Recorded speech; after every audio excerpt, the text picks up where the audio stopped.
여러분, 자녀분한테 먼저 연락해 보신 게 언제인가요? 내 몸 부서지는 줄도 모르고 아이 학교 다닐 때 학원 데려다 주고 밤새워 밥 차려주고 새벽에 열나면 가슴 졸이며 응급실로 달려가셨던 분들. 그런데 참 이상하죠? 지금 이 순간 스마트폰을 들고 자식 카톡창을 열었다가 내가 먼저 또 해야 하나 싶어서 쓸쓸하게 화면을 닫아버리진 않으셨나요?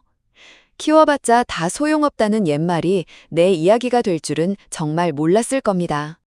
다 해줬더니 이제 와서 나한테 어떻게 이럴 수 있나 싶어 밤잠 설치시는 분들, 오늘 영상 정말 잘 오셨습니다.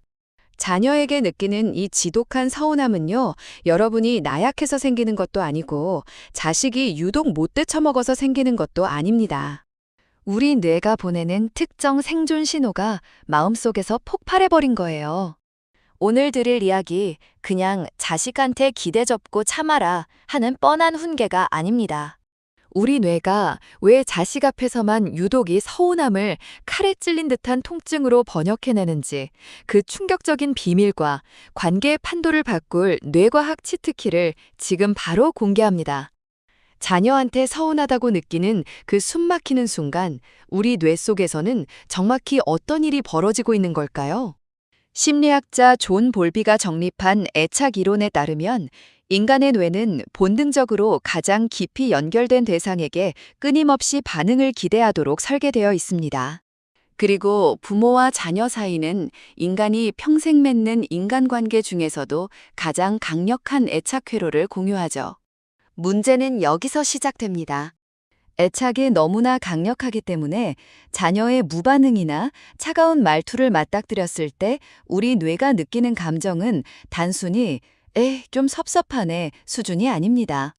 미국 UCLA의 신경과학자 나오미 아이젠버거 연구팀이 아주 흥미로운 fMRI, 기능적 자기공명 영상 실험을 진행했는데요. 사람이 누군가에게 사회적 거절이나 무시를 당할 때 활성화되는 뇌 영역을 촬영해 봤더니 놀랍게도 칼에 베이거나 불에 대는 등 신체적 통증을 느낄 때 활성화되는 뇌 부위, 전방 대상피질과 완전히 일치했습니다. 그런데 여기서 우리는 진짜 억울한 의문이 하나 생깁니다. 왜 유독 남편이나 아내, 친구한테 받는 서운함보다 자식한테 받는 서운함에 뇌는 이토록 더 취약하고 처절하게 무너지는 걸까요? 그 잔인한 배신의 원인은 우리 뇌의 투자 회로에 숨어 있습니다. 제 지인 중에 58살 주부가 한 분 계십니다. 평생 자식들 뒷바라지 하느라 자기 꿈은 단 한 번도 입 밖으로 꺼내본 적 없이 살아오신 분이에요. 그런데 명절 직전에 저를 만나더니 눈시울을 붉히며 이런 말씀을 하시더라고요. 큰애가 이번 명절에 바쁘다고 못 온대. 근데 그 전화를 끊자마자 눈물이 멈추질 않는 거야. 내가 걔를 어떻게 키웠는데 키워봤자 다 소용없다는 생각이 뇌리에서 떠나질 않아. 대한민국 부모라면 누구나 가슴이 저릿해질 이 감정, 왜 일어나는 걸까요? 인간의 뇌에는 이른바 보상 예측 회로라는 게 있습니다. 쉽게 말해 내가 무언가를 엄청나게 투자했을 때 뇌는 무의식적으로 그에 상응하는 보상을 정해두고 카운트다운을 하며 기다립니다. 부모가 수십 년간 자녀에게 쏟아부은 젊음, 시간, 돈, 그리고 뼈를 깎는 감정. 이 거대한 투자가 내 뇌 안에서는 언젠가 자식이 돌려줄 다정함과 인정이라는 보상으로 강하게 등록되는 것이죠. 하지만 진짜 비극은 여기서 터집니다. 자녀의 뇌에는 부모가 설정한 이 투자 장부가 입력된 적이 없다는 사실입니다. 자녀는 그 회로를 공유하지 않아요. 자식은 부모의 희생을 먹고 자랐지만 성인이 된 자식의 뇌는 이미 자신의 독립과 생존을 향해 달리기 바쁘거든요. 세계적인 투자자 워런 버핏은 자녀 교육에 대해 이런 묵직한 말을 남겼습니다. 자녀에게 줄 수 있는 가장 큰 선물은 그들이 스스로 날 수 있다는 걸 믿어주는 것이다. 버핏이 말한 믿어준다는 것의 진짜 뇌과학적 의미는 이겁니다. 내 뇌가 제멋대로 세워둔 투자 장부 기대치를 찢어버리는 것. 정확히는 기대의 방향을 완전히 바꾸는 것입니다. 만약 이 기대치의 장부를 찢지 못하고 서운함을 마음속에 꾹꾹 쌓아두기만 하면 어떻게 될까요? 결국 어느 사소한 순간에 뇌의 이성이 마비되면서 평생 쌓아온 자식과의 관계를 한순간에 파탄내는 무서운 폭발이 일어나게 됩니다. 자식의 무심한 말 한마디에 서운함이 쌓이다가 펑 하고 폭발하는 그 순간 우리 뇌 속에서는 아주 위험한 3단계 메커니즘이 동시에 작동합니다. 1단계, 편도체의 오작동.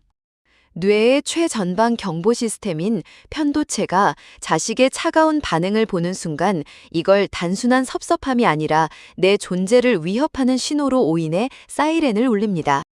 2단계, 전전두엽의 마비, 편도체 하이제킹.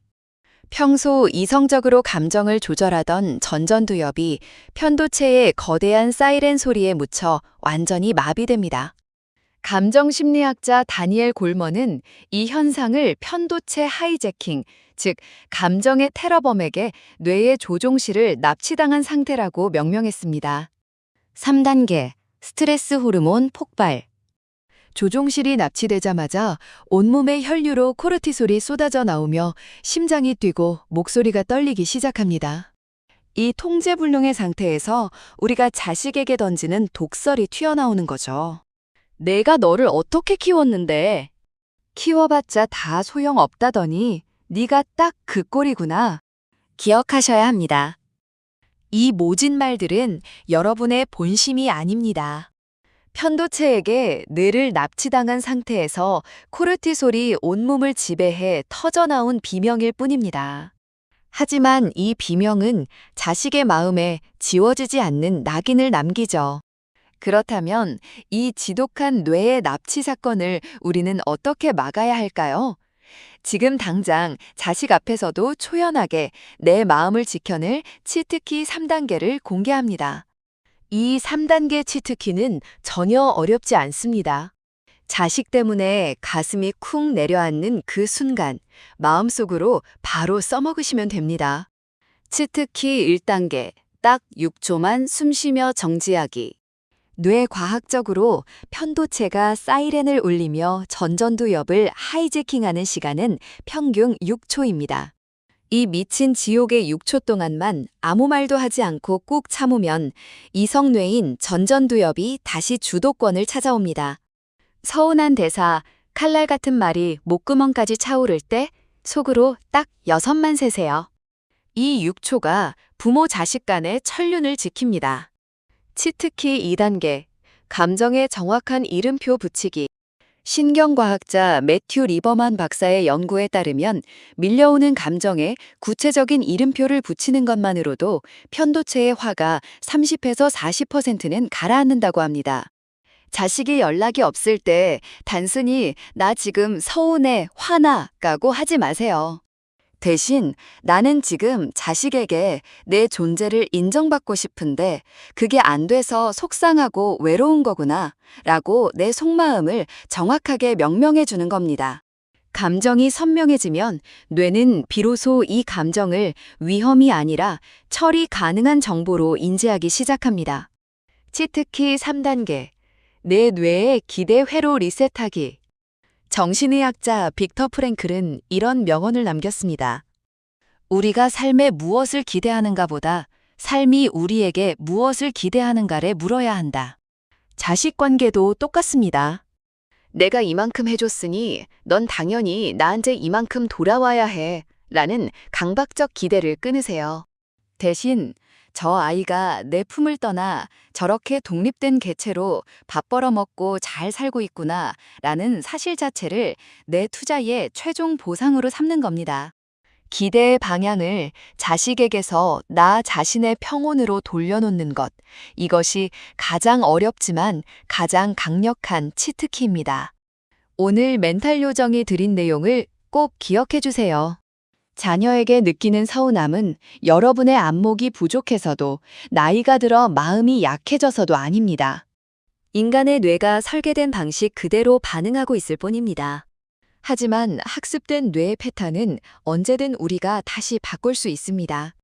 6초 멈추고 내 외로움에 이름표를 붙이고 자식을 내 투자처가 아닌 독립된 인간으로 바라봐주는 것. 이 세 가지만 기억하시면 됩니다. 오늘 밤 유독 자식의 연락이 기다려지고 서운함이 스물스물 올라온다면 스마트폰을 켜기 전에 딱 6초만 먼저 세어보세요. 그 현명한 6초의 거리가 역설적으로 당신과 자녀 사이를 가장 안전하고 가깝게 연결해 줄 테니까요. 멘탈 요정이 오늘 드리는 마지막 치트키입니다. 기대를 끊어야 내가 삽니다. 자식의 세상에서 걸어나와 이제 당신의 진짜 인생을 사세요. 오늘 영상이 홀로서기를 준비하는 많은 부모님들의 마음에 따뜻한 위로가 되었기를 바랍니다. 도움이 되셨다면 좋아요와 구독 부탁드리고요. 저는 멘탈 요정이었습니다. 다음 영상에서 만나요.